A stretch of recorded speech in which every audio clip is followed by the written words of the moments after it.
दुल्हा दुल्हिन के स्वयंवर होवे वाला स्टेज के ठीक आगू में स्टैचू जका खाड़ भ क तसमस समेत नहीं भ बराती में सहभागी सबके स्वागत करबाक लेल खाड़ भेल ई व्यक्ति निर्जीव स्टैचू नहीं भ क एकटा साधारण व्यक्ति अछि से था पोला के बाद सब केहू के आश्चर्यचकित बना देलक। विवाह में बराती के विशेष स्वागत करबाक लेल खाड़ कराओल गेल आ स्वागत में प्रयोग कयल गेल व्यक्ति चल बुल वाला एकटा सजीव मानव रहल। कन्या पक्ष के आयोजक सबके मात्रे किछ गोटे के बुझल छल।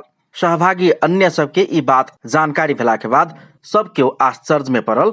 बहुतो गोटे से हुनका हंसाब के बचाव के भरपूर कोशिश कयल गेल, मुदा हुनक चेहरा में आ शरीर के कोनो समेत अंग तसमस नहीं भ क करीब 3 घंटा धरि ओ हिल डोल समेत नहीं केलनि आ एकदम स्थिर बन क स्वागत में रहलनि।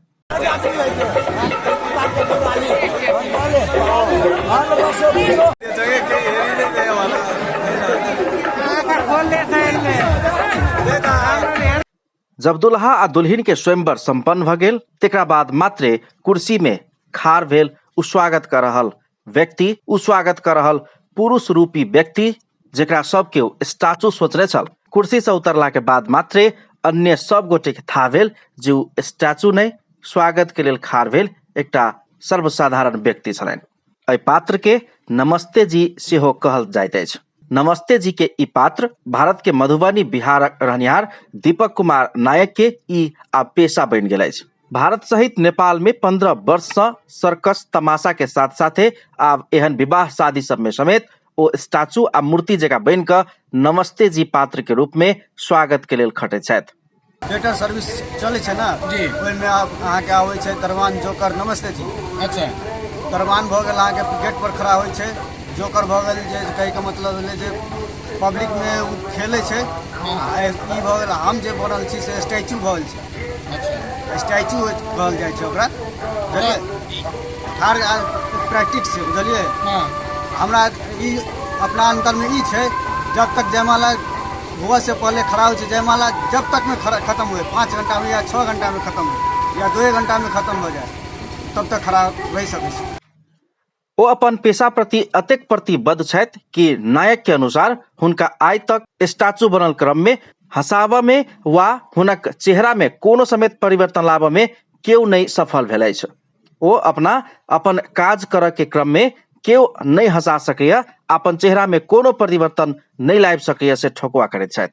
अपना हंसाब वाला के अपन स्थिरता के भंग करऽ वाला के स्वयं विभिन्न समारोह में बाजी समेत लगौने आ एखन धरि अपना बाजी नहीं हारल ओ दावी करे छथि। खुद ही नाम रखने छे, कहे के मतलब है जैसे मूर्ति के कोई भी मूर्ति के स्टैचू के खड़ा कर सके, खड़ा करके हिला डोला सके। हां, हिला डोला गिरा दियो, फिरा दियो, सब कुछ मूर्ति टेबल गिरा दियो, कुछ कर गिरा दियो, वैसे नहीं बस मूर्ति के हंसाव के छे। मूर्ति के हंसाव के छे। हां, हमरा कुछ लिए शरीर से कुछ कर लिया, गिरा दियो, फिरा दियो, नंगा कर दियो, कुछ कर दियो, वैसे नहीं बस। लेकिन हमरा अहाँ के हंसाव के आज तक कतेक लोग अहाँ के हंसाव में सक्षम भेला? कोई एकोटा नहीं। हम एकोटा से 6000 रुपया जीत के आयल छी। अच्छा, अही इनाम जीत के आयल छी। त यहाँ भी इनाम हम रखल है। आई के अहाँ किछ प्रैक्टिस करै छी, ट्रेनिंग लै छी या नेचुरल है यहाँ? नहीं, कुछ नहीं। सर्कस आ तमाशा से ई काम शुरू केने ओ आब वैवाहिक कार्यक्रम सब में समेत एहन काम क नीक आमदनी कर रहल छथि।